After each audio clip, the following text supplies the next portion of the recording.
कहाँ यार, सवेर को शाम तक मैं कपड़े सीधा हूँ ताकि घर हम घर से सारे काम करे ना। ब्याह में क्या फांसी खावा?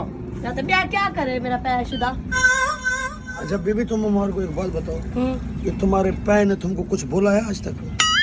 बोले सिर्फ सारा दी बुलेंदे, सिर खावेंदे, कान मेरे खवीज वेंदे नहीं है। वो वाला बोलना की बात नहीं कर रहा हूँ।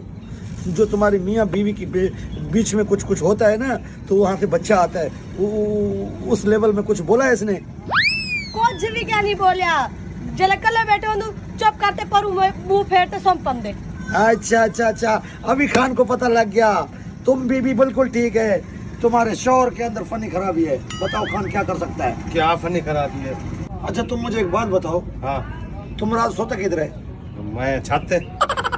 और तुम किधर सोता है? मैं तले। ये थल्ले सोता है, तुम छत पे सोता है। बच्चे सतूर से आएंगे।